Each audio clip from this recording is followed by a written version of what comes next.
all and welcome to Loch Linney. It's the 7th of April 2026 and I found myself with a few days to spare, so I'm actually up in Fort William and I've took the Corran Ferry across to the Ardgour Peninsula, and I'm going to walk up to the Cona Glen and camp up there, which is actually on the Cape Wrath Trail.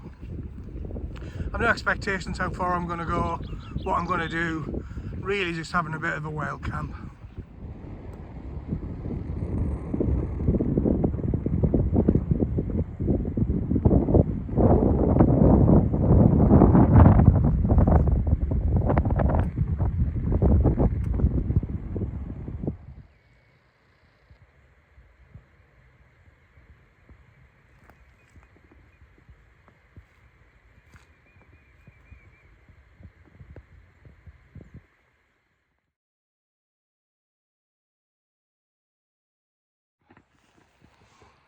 So I've been walking for about 2 hours now from the Corran Ferry and I've reached the turning into Cona Glen. I'm actually at the tree where the stones were, but unfortunately they've all gone, which is a shame because they were nice to see. There's a bit of rain in the air coming in now, so I've had to get the waterproofs on, but it's very mild for April. But yeah, that walk up from the Corran Ferry is excellent.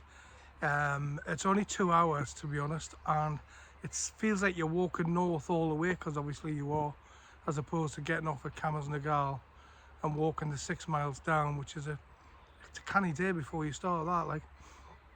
But anyway, this is grand. I'm just about to turn into the Cona Glen now. I'll show you where the stones were and then I'm going to find a pitch further on. Really lovely walk in. So as you can see, all the stones have gone. I don't know if they've been thrown back a bit, but it's a bit miserable if that's the case. But anyway, there's the road into Cona Glen, a road to nowhere.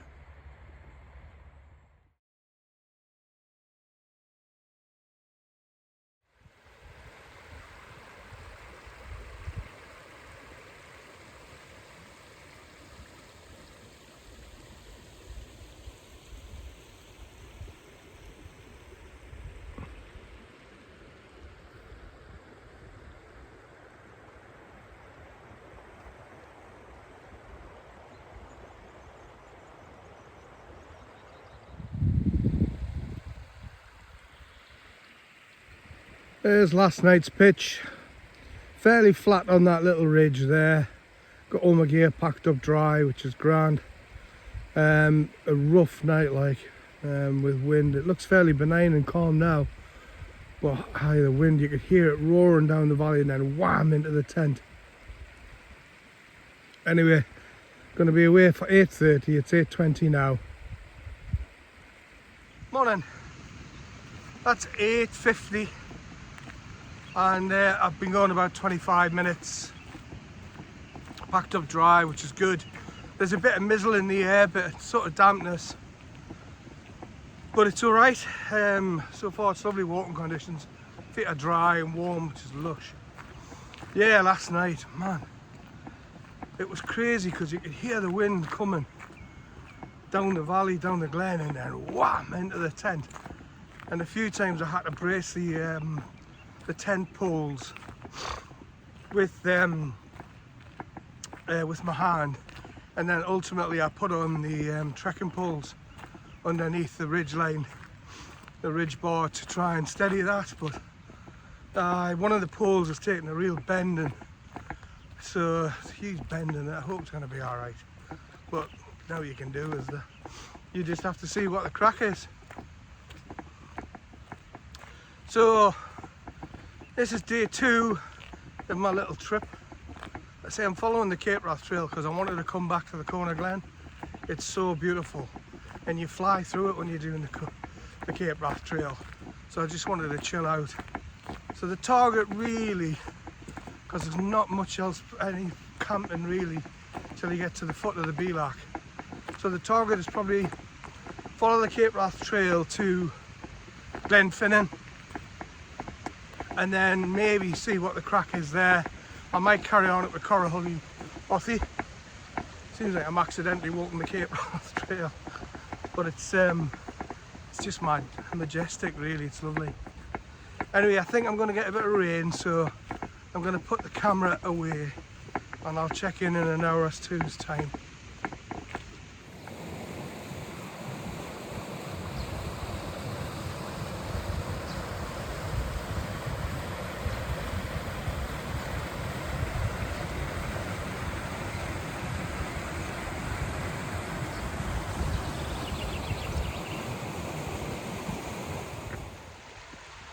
It's about 12 o'clock now. I'm at the end of Cona Glen. Had a lovely slow wander through. It's a beautiful glen. If ever you get the chance, just come up for a few days and explore it. It's really lovely. So I'm going to take the Cape Wrath Trail path out and head towards Glenfinnan. About 12 o'clock now, so should get there for 3ish maybe. And then I might go and camp along by Kuiu. But we'll see. I'll show you the path out of Cona Glen. So once you come to this big boulder at the end of the glen, the road stops, and then that path, you just see it cutting through there, quite defined. Takes you up to the Bielach and onto the next glen. So I'm going to just slowly wander up there. I've got no rush at all today, which is lovely. Thoroughly enjoyed the walk through Cona Glen. It's beautiful. That's 1:30 now, so through the Cona Glen and come down from up there. The path is a wee bit choppy, very wet, very slidey, and a bit of a knee twister, so you've got to be careful on that. There's no pitches down here, so once you come out of the Cona Glen, you've got to get away down to Glenfinnan, which I kind of knew anyway, but it's still interesting to prove it. Yeah, so I've not really said much today. I've just been enjoying walking through the countryside, just quietly passing through. It's been nice.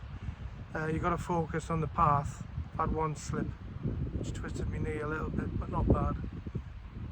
And I just enjoying the peace and the quiet. You know, you're with your thoughts, you're having to place your feet. It's quite mindful, it's nice. So yeah, just chilling on. Should get to Glenfinnan in an hour or two. Again, no rush, no plan. So right up there is where you come down from the Cona Glen. Still a bit of snow on the high tops. It's quite nice walking now. Once that rain's got out of the way, it's been canny.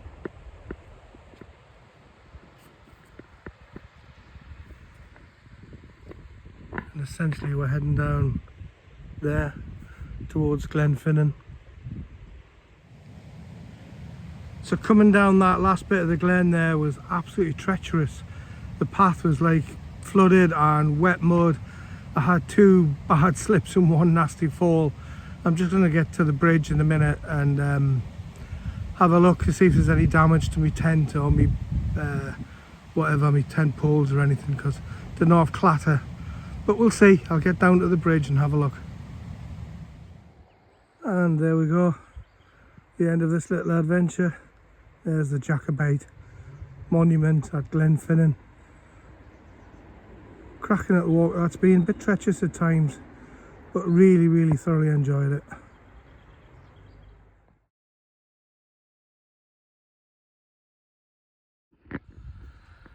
There we go, that's 4:05 and I'm at Glenfinnan Station Road end there now. I think I'm probably going to get the bus back into Fort William. I might treat myself to a B&B there and then see what tomorrow holds. But that's been a cracking adventure, that. Thoroughly enjoyed it. So I'm going to end it there. Bye for now.